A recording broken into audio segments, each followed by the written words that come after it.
तीन दामाद की सास पार्ट 2।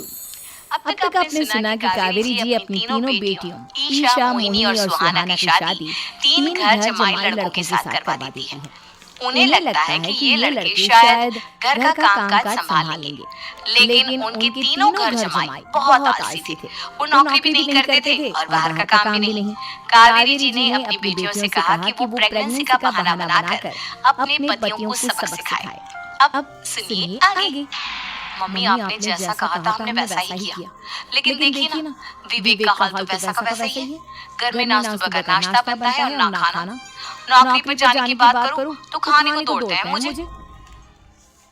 हाँ मम्मी, मैंने भी सुमित को कितनी बार कहा कि अगर नौकरी नहीं करनी तो कोई छोटी सी दुकान ही खोल लो, घर का खर्चा कैसे चलेगा।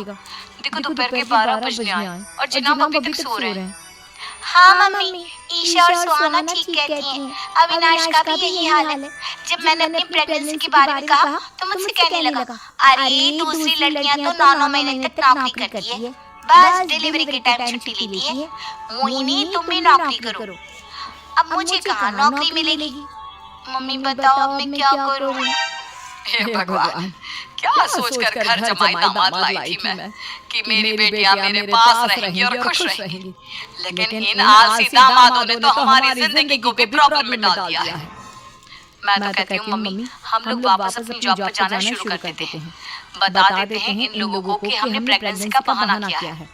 नहीं नहीं बेटा, ऐसी गलती भी मत करना। अगर तुमने ऐसा किया तो इन तीनों की आदत और खराब हो जाएगी। अरे आज नहीं तो कल कभी तो तुम प्रेग्नेंट होगी, तब वापस यही प्रॉब्लम आएगी। तब क्या करोगी तुम तीनों? हाँ मम्मी, आपकी बात तो बिल्कुल सही है। इन लोगों को तो सुधारना ही पड़ेगा। लेकिन कैसे? अपने बच्चों के आने की खबर सुनकर भी इन लोगों पर कोई असर नहीं हो रहा। पैसे कमाने के लिए घर से बाहर निकलना ही नहीं चाहते ये तीनों। अब मेरे दिमाग में प्लान आया है। तुम तीनों चिंता मत करो, उन तीनों को बुलाओ, फिर मैं बात करती हूँ। थोड़ी देर बाद कावेरी जी अपने तीनों दामादों को सामने बुलाकर अपनी बात कहना शुरू करती हैं। अविनाश, सुमित और विवेक, देखो बेटा, मैं ना तुम तीनों से बड़ा प्यार करती हूँ, इसीलिए तो तुम्हें घर जमाई बनाकर रखा है मैंने। अरे मम्मी जी, सीधे सीधे कहिए ना, क्या बात है? प्यार तो हम भी आपको बहुत करते हैं। अरे मम्मी जी, आपकी इज्जत भी बहुत करते हैं। अरे भैया, आपकी जैसी सास और कमाने वाली बीवी सबको मिलती है क्या? हाँ मम्मी, विवेक और सुमित ठीक कह रहे। आपकी बेटी से शादी करके मेरी तो जिंदगी ही अच्छी हो गई है। जानती हूँ मैं, और ये भी जानती हूँ कि तुम तीनों अपने अपनी बीवियों से बहुत प्यार करते हो। बेटा बात ऐसी है कि हमारे कुल गुरु ने कहा है कि प्रेग्नेंट होने के बाद मेरी तीनों बेटियां शुरू के 4 महीने हमारे गांव में जाकर रहेगी, जहाँ मेरे चाचा जी रहते हैं। अरे लेकिन क्यों मम्मी, गांव में जाकर रहने की क्या जरूरत है इन तीनों को? वो क्या है ना बेटा, हमारे परिवार को एक श्राप है।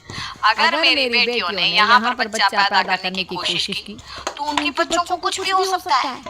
इसलिए अब से लेकर 4 महीने पूरे होने तक इन्हें गांव वाले घर में रहना पड़ेगा। हाँ तो इसमें प्रॉब्लम क्या है मम्मी जी? हम भी वहाँ जाकर रहेंगे, पिकनिक मनाएंगे। अरे भाई बीबी जान, हम भी वहाँ। हाँ यार, आइडिया तो बहुत अच्छा है। शहर की जिंदगी में रह रहकर परेशान हो चुके हैं, अब कुछ दिन गांव में बिताएंगे। तुम लोग समझने की कोशिश क्यों नहीं करते? तुम में से कोई भी वहाँ नहीं जा सकता, और मैं यहाँ रहूंगी ना तुम तीनों के साथ। 4 महीने तो बात है, उसके बाद ये तीनों ही लौट कर आ जाएंगी। ठीक है मम्मी जी, अब हमारे बच्चों का सवाल है तो ये तो करना ही पड़ेगा। कावेरी अपनी तीनों बेटियों को कुछ दिन के लिए घर से बाहर कहीं दूसरे शहर में रहने के लिए भेज देती है। कुछ दिनों के बाद, अरे मम्मी जी बहुत दिन से पिज्जा नहीं खाया, मंगवाइए ना। क्या बताऊं बेटा, पहले तो बेटियां खर्चा दे देती थी क्योंकि उनकी नौकरी थी, लेकिन अब तो मेरे पास पैसे ही नहीं बचे। थोड़े बहुत पैसे हैं जो बच्चों की डिलीवरी में काम आएंगे। लेकिन मम्मी जी, आपकी बेटियों को वापस आने में तो बहुत वक्त बाकी है। वही सोच सोच कर परेशान हो रही हूँ। सोच रही हूँ कल से दूध भी बंद करवा देती हूँ। अब दूध वाले को देने के लिए पैसे भी तो नहीं है ना। अरे नहीं मम्मी जी, अगर दूध भी बंद करवा दोगी तो मुझे चाय कहाँ से मिलेगी?